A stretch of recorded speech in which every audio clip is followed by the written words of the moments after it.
Section 1. You'll hear a woman complaining about an item she has bought. First, you have some time to look at questions 1 to 4.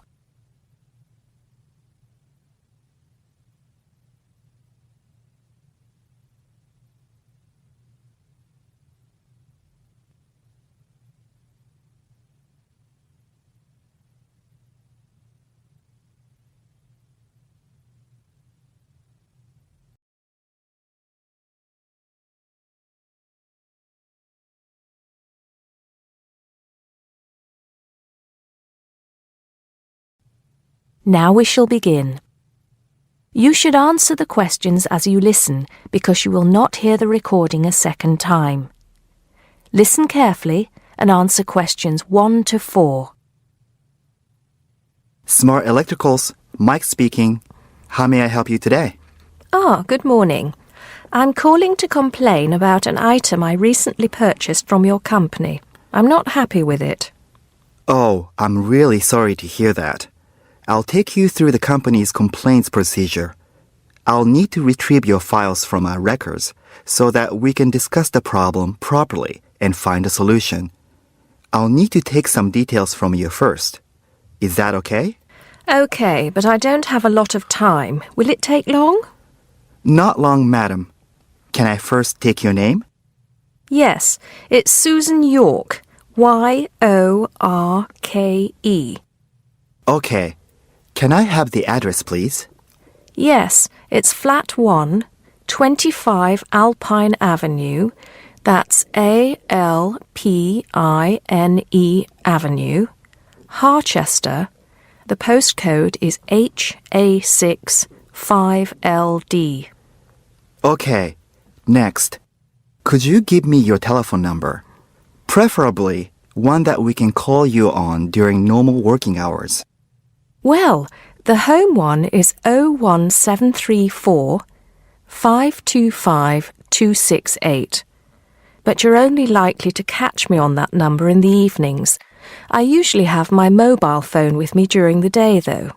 It's probably best to take that number then. All right. My mobile number is 0781 233 452. And do you have the order reference number on you, by any chance? Well, I have the receipt that the camera came with in front of me. Ah, good. Which number is it? It's a bit confusing. It should be the 7-digit number on the top left corner of your invoice. Let me have a look. I need my glasses. Found it. It's DMX8443. Thanks. Now, when did you purchase the item? Well, the camera was delivered last Monday, on the 1st of February. I ordered it online about 2 weeks before that, but I can't remember the exact date. If you have another look on the invoice receipt, the date should be there. Oh, yes. Here it is. January the 15th. Okay. I'll make a note of that. So, the item is a digital camera? Yes, it's the Aqua PowerShot model in silver. Thank you. Did you take out any kind of insurance when you bought it? Well, no, it was on special offer. I didn't need to pay any extra for the insurance because it came with a special 4-star policy. Well, it means you're fully covered for at least another 3 years. Before you hear the rest of the conversation, you have some time to look at questions 5 to 10.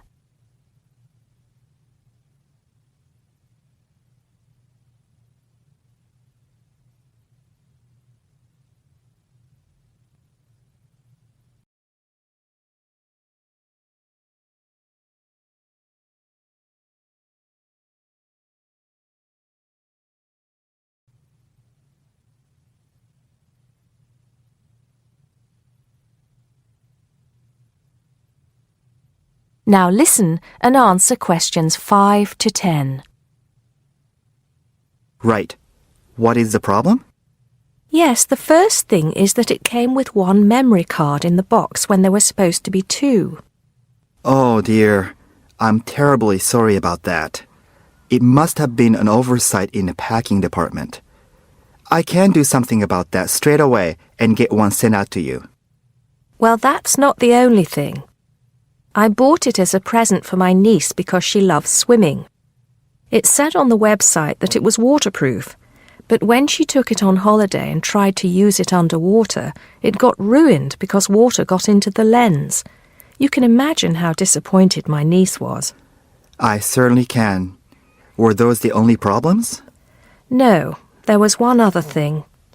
It came with a case to protect it. When I opened the box to take the case out, I saw that it had a big scratch on it. We're really sorry about that. I can offer to have the camera repaired for you. In the event that it can't be repaired, we'll send you a replacement. I don't think so. Seeing as it was faulty in the first place, I wouldn't want another one. I think I'd rather have my money back. Can I get a refund? Yes, of course. If you send it back to customer services, I'll make sure it's dealt with. Thank you very much. That is the end of section 1. You now have half a minute to check your answers.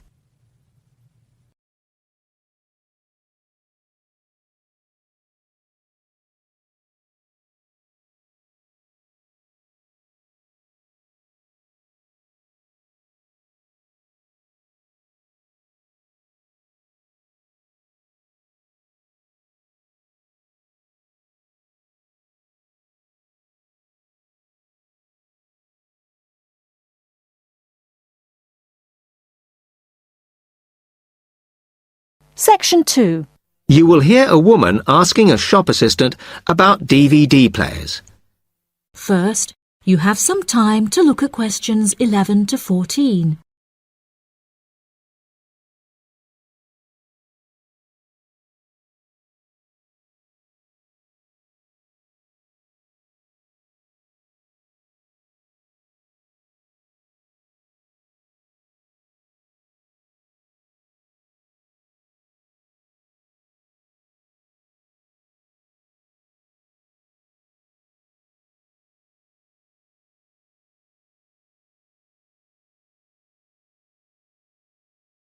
Now listen carefully and answer questions 11 to 14.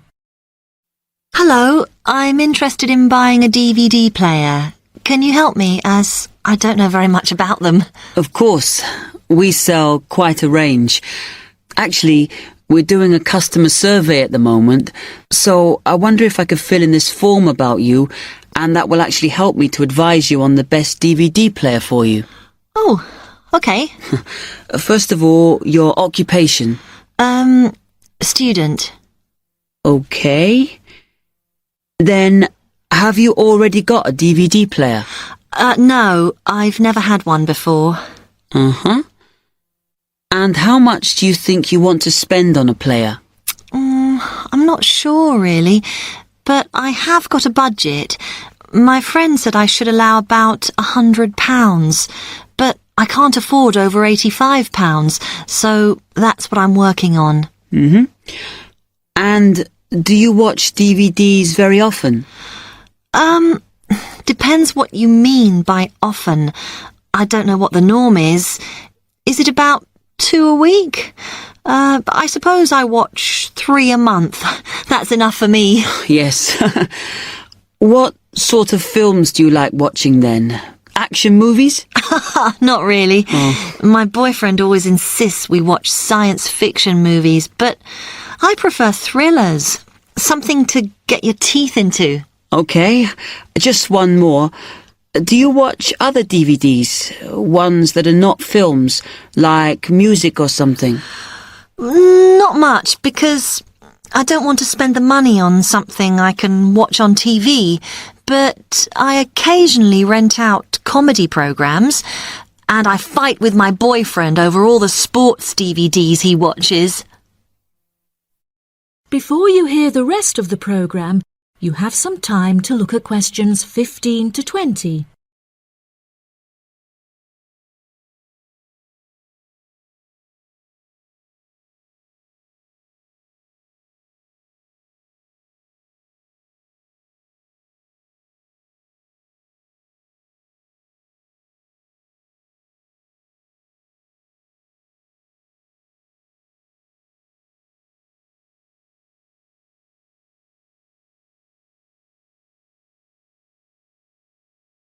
Now listen and answer questions 15 to 20.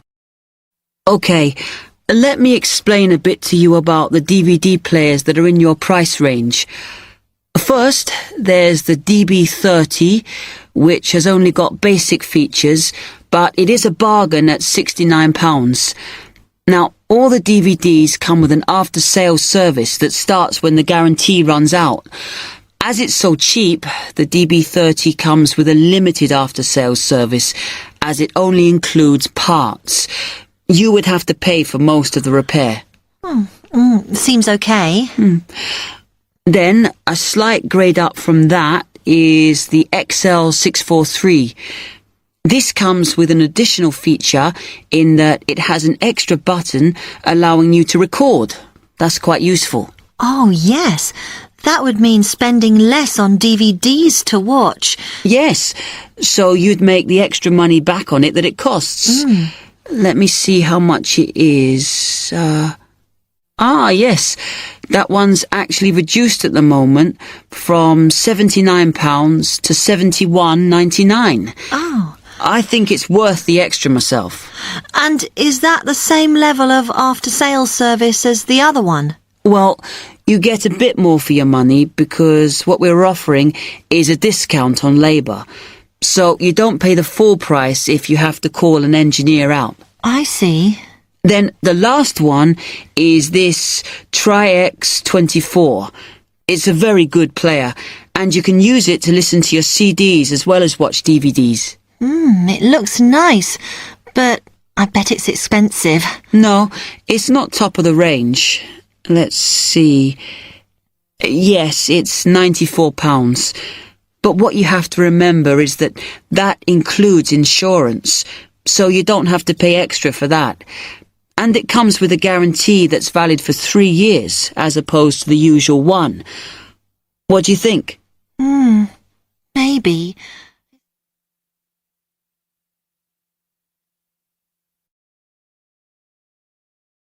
That is the end of section 2. You now have half a minute to check your answers.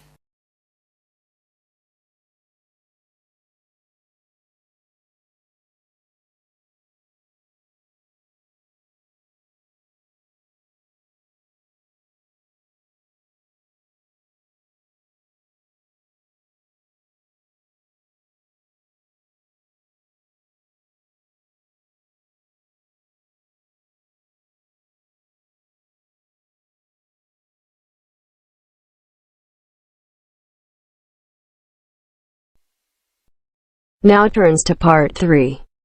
Part 3. You will hear a conversation about tea between an expert and a reporter. You have 30 seconds to look at questions 21 to 24.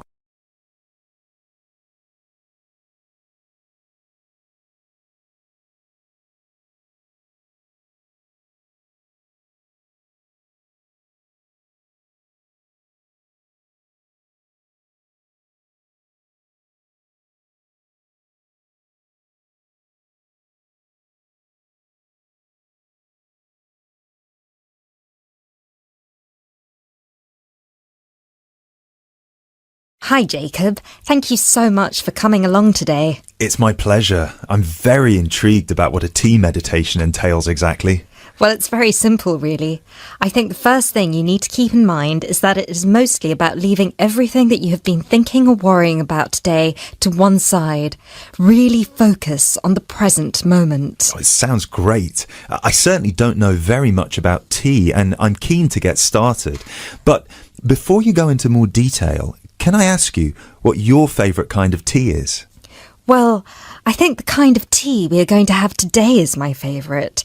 It is pu'er tea from Yunnan province in southern China. What makes this tea special? Pu'er is a dark tea. The regions of Yunnan, the north of Vietnam and Laos, have one of the best climates for growing tea in the world. Pu'er is a post-fermented tea. Oh, what is a post-fermented tea exactly? It is a tea that has undergone a period of aging in the open air. They age the tea for days, even years. The exposure to humidity and oxygen help to oxidize the tea leaves and encourage fermentation. This changes the smell of the tea and also removes a lot of bitterness from the taste. It sounds similar to the process of aging wine. The process is different, but the effect of aging on the taste is certainly similar. Does this mean the tea can be quite expensive? Absolutely. It can be very expensive. The tea is usually pressed into balls or cakes and sold. At one time, only tea enthusiasts cared about buying these cakes, but now many people have realized that they are an investment, and so buy them like they would buy gold, because the price goes up a lot over time. Before you hear the rest of the talk, you have some time to look at questions 25 to 30.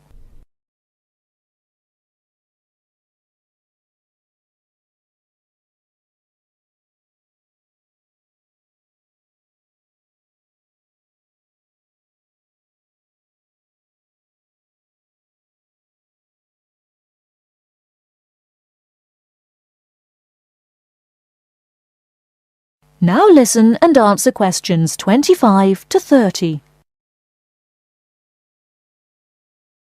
So now I want you to focus on clearing your mind of anything other than this present moment. Let go of any concerns. OK, one slight problem. I will need to record our conversation, and I will need to take notes for the article. I plan to write about this for my newspaper. Is that OK? Oh yes, of course. Whatever you need. Thank you. I'll try to keep my notes to a minimum. Good. So, where was I? Oh yes, I think very few people really appreciate the complexity and variety of tea that exists in the world. Right. Most people are maybe like me and just use tea bags. Exactly. And with a tea bag, the tea is trapped inside and cannot move around freely. You can really taste the difference drinking a brewed tea that was free to move around through all the water. So, do you ever use tea bags? Never. There are many different kinds of tea. White, yellow, black, green, oolong, matcha, herbal and many others. Each one has its own unique properties. To fully experience what each tea has to offer, you must brew it in the correct way. I also believe in only drinking tea that is picked and sorted by hand, rather than using mechanical processes. Although it takes more time, the tea made by hand is so much better that it leads to an increase in the tea sales. But in that case, surely if there is more interest in the tea, and with the time-intensive farming process, this means there could be shortages because the demand is higher than the ability to produce it. There were shortages for a while, but then an artificial fermentation process was developed in the 1970s, which helped to speed up the fermentation times. As I mentioned, this process has an aging effect on the taste of pu'er tea that is very similar to the effect on the taste of wine that you get from that fermentation process, though for pu'er tea today, we're talking about that artificial process. How can they do this artificially? The farmers gather the tea leaves into a big pile, then cover it with a large sheet or tarp. They spray water on the tea every now and then, and therefore fermentation happens faster. Usually, the tea is left for 30, 45, 60 or even 90 days still.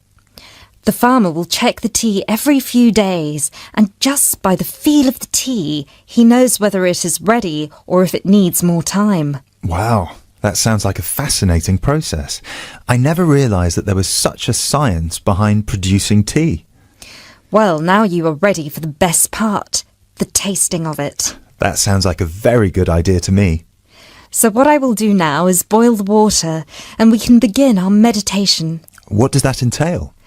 We need to focus on only two things. The first is your mind and body. Forget everything that you have been worrying about today. Forget about what you have to do later on, or what somebody said to you earlier. Focus on your breathing and on how your body feels. If you have aches and pains, acknowledge them. Pinpoint where there is tension in your body and try to release it. Oh, yes, I can really feel tension in my shoulders. Let it go. Close your eyes if that helps. Take deep breaths in and out. Soon we will drink the tea. When you drink it, think about the taste and how it feels on your tongue. Is it easy to swallow the tea, or do you need to gulp it? Can you brew the tea leaves more than once? Oh yes, you can brew some teas more than 10 times. Now we will shift to noble silence, focusing only on ourselves and the tea. Enjoy.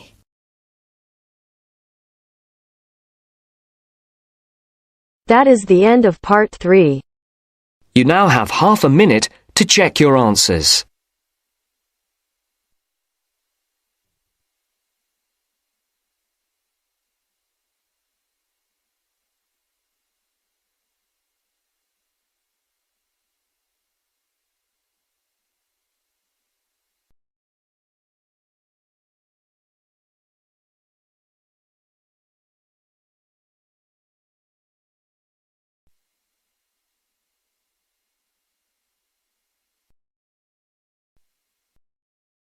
Now turns to part 4. Part 4. You will hear a talk about the pitfalls and pleasures of being a postgraduate student. Look at questions 32 to 37.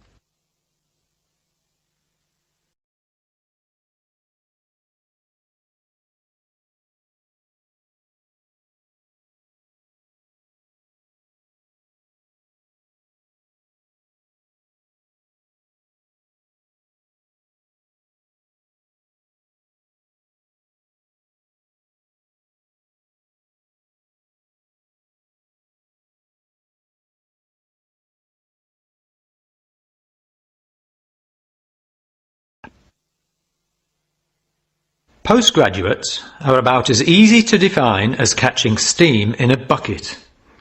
Courses can be vocational, for training, as research, as a preparation for research, or a combination of these. Also, you can choose between full-time and part-time. Increasingly, the approach to postgraduate study is becoming modular. The vast majority of postgraduates are doing short, taught courses, many of which provide specific vocational training. Indeed, there has been a 400% increase in postgraduate numbers in Britain over the past 20 years. Current figures stand at just under 400,000. People undertake postgraduate study for many reasons. These may be academic, intellectual challenge, development of knowledge; vocational, training for a specific career goal; or only vague, drifting into further study. It is essential that you determine the reasons you want to become a postgraduate. If you have clear goals and reasons for studying, this will enhance your learning experience and help you to remain focused and motivated throughout your course. Where you study should be based on much more than the course you want to do. For some courses, you're likely to be there for several years, and it is important that you are happy living there. Check also what type of accommodation is available, and whether the institution provides any housing specifically for postgraduates. Choosing an institution and department is a difficult process. To determine quality, do not rely on the reputation of an institution, but find out what the ratings are from the most recent assessment exercises. Find out about the staff, their reputation, competence, enthusiasm, and friendliness. Visit the department if possible, and talk to existing postgraduates about their experience, satisfaction, comments, and complaints. Be very careful to check how they feel about their supervisors. Also, check what facilities are available, both at an institutional level, for example libraries, laboratory and computing facilities, and in the department, for example study room, desk, photocopying, secretarial support, etc. Everyone will have their own priorities here. I am always anxious to check the computer support available, and regard it as slightly more important than library access. Your working environment and the support available to you plays an essential part in making your work as a postgraduate a positive experience. Life as a postgraduate can be very different to your other experiences of education. Things that can distinguish your experience are the level of study, independence of working, intensity of the course, the demands on your time, and often the fact that you're older than the majority of students. These factors can contribute to making you feel isolated. However, there are several ways you can make sure that this is either short-lived or does not happen at all. Many student unions have postgraduate societies that organise social events and may also provide representation for postgraduates to both the student union and the institution. Departments can also help to create a sense of identity and community, and often have discussion groups available. Don't be afraid to talk to staff about any difficulties you might be having. Of course, universities provide counselling services, but we have found that the best advice comes from talking to other postgraduates who may have faced similar difficulties. Look at questions 38 to 40.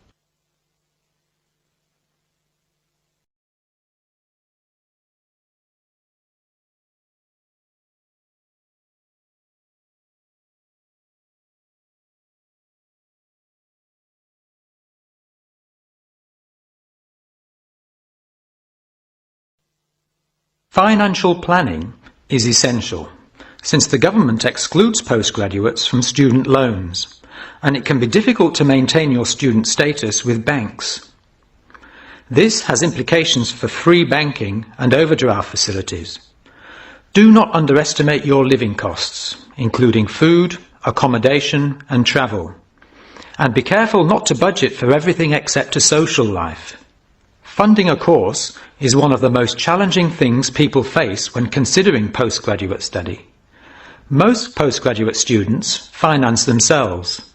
They pay often very large fees to the institution and receive no maintenance income to support their study. Make sure you know exactly what your costs will be. Institutions often hide extra fees, like laboratory costs, behind the headline fee rate advertised.